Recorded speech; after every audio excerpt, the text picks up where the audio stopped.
बहुत बहुत धन्यवाद सुभाष जी। वास्तव में आपका विषय ही बड़ा उम्दा रहता है। आज भी आपने ऐसे ही एक विषय का चयन किया और बहुत सारे वक्ताओं ने अपना अपना विषय रखा है। आपने एक बात कही थी कि सरकार अंधों की हाथी की तरह है। वास्तव में ये वैसी ही बात है। चूँकि बहुत सारे वक्ताओं के मैंने विचार सुना तो मुझे भी सही लगा कि ये सरकार जो है अंधों के हाथी की तरह है। मैं जो आपका आज का जो विषय है उस पर अगर आऊँ तो सिर्फ तंत्र ही नहीं बदलते सर, रिवाज बदलते हैं। सरकार के बदलने से रिवाज भी बदलता है और उसके कई उदाहरण हैं। क्योंकि मैं अगर हम छत्तीसगढ़ की ही बात कर ले जो लग 20-22 साल 24 साल पुराना राज्य है, तो जब 2003 का चुनाव, 8 का चुनाव, 13 का जो चुनाव हुआ वो चाँवर के ऊपर होता था।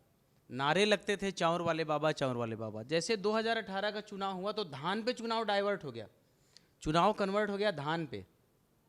18 का चुनाव और 23 का चुनाव दोनों धान के मुद्दे पे हो गया। मतलब रिवाज कैसे बदल रहा। उसके पहले भी अगर हम सेंटर में देखेंगे तो बहुत सारे ऐसे रिवाज हैं जो अपने यहाँ पे देखने को मिलेगा। अभी सड़कों का रिवाज, शिक्षा का रिवाज, NRHM यानी कि हेल्थ का रिवाज, फिर RTI एजुकेशन का रिवाज, सर्व शिक्षा अभियान। तो सरकारें नहीं बदलती, रिवाज भी बदलता है। और बहुतों ने कहा कि 5 साल सरकार को समय चलाने को समय मिलता है। मैं आपको कई उदाहरण बताऊंगा इस देश के सेंटर में भी और राज्यों में भी, जहां 5 साल के अलावा 10 साल, 15 साल और 20-20 साल भी सरकारें चली है। आपके छत्तीसगढ़ में भी पॉलिटिकल स्टेबिलिटी थी ना, 2003 से लेकर के 2018 तक आपने सरकार चलाई। तो और रिवाज भी बदला। ऐसा कुछ भी नहीं है कि हमको समय कम मिलता है। हाँ, कुछ क्षेत्रीय दल होते हैं, कुछ छोटे दल होते हैं जो कलेक्शन करने में लग जाते हैं। जैसे ऐसा कुछ नहीं कि उनको लगता है कि इसके बाद फिर क्या होगा, देश भर में चुनाव लड़ना पड़ेगा, बहुत सारी सीटें हैं, वहाँ बांटना है। अभी भी बहुत सारे सरकार है जो किसी किसी कारणों से अंदर है। अभी तो देखिए सर, आपने कहा परिवर्तन के लिए, भारत में ऐसे परिवर्तन चल रहे हैं कि लोग जेल से सरकार चलाने का प्रयास कर रहे हैं, है ना। मतलब हमारा देश कितना फ्लेक्सिबल है, इसीलिए भारत महान है।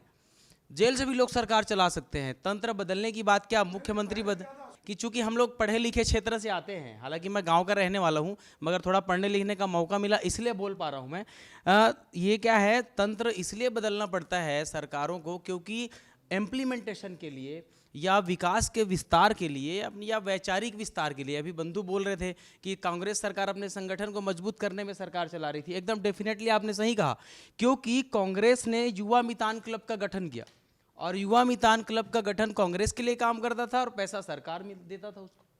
मतलब उन्होंने अपने संगठन को विस्तार करने के लिए सरकार चला, इसलिए 5 साल में फूस हो गए।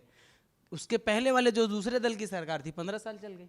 तो होता यही है कि तंत्र वो इसलिए बदलते हैं ताकि उनको अपने विचार को विस्तार करने में, विकास को विस्तार करने में सहूलियत हो, अपने काम करने में, अपनी बात मनवाने में सहूलियत हो, इसलिए वो तंत्र को बदलते हैं। आपने कहा भी कि भाई तंत्र is a mechanism, so called mechanism, तो ऑपरेट करने आना चाहिए ना। मैकेनिज्म क्या, एक मशीन है, उसको ऑपरेट करना आना चाहिए। पहले इंदिरा गांधी जी को ऑपरेट करना आता था, इसलिए वो भी लंबे समय तक सरकार चला लिए। अब मोदी जी को ऑपरेट करना आता है, इसलिए वो भी लंबे समय तक सरकार चला रहे हैं। अभी कई बार क्या होता है कि चुनाव एक फॉर्मेलिटी मात्र हो जाता है। अभी भी क्या लग रहा है आप लोगों को, चुनाव का ही समय चल रहा है। 2024 मई में, जून में, जो 4 जून का जो रिजल्ट आने वाला है, किसको पूर्ण बहुमत आएगा, किसकी सरकार बनेगी, सब तय हो चुका है। आप बहुत सारे यहाँ पे विद्वान जन बैठे हुए हैं, तो क्या है, चुनाव एक फॉर्मेलिटी तो है।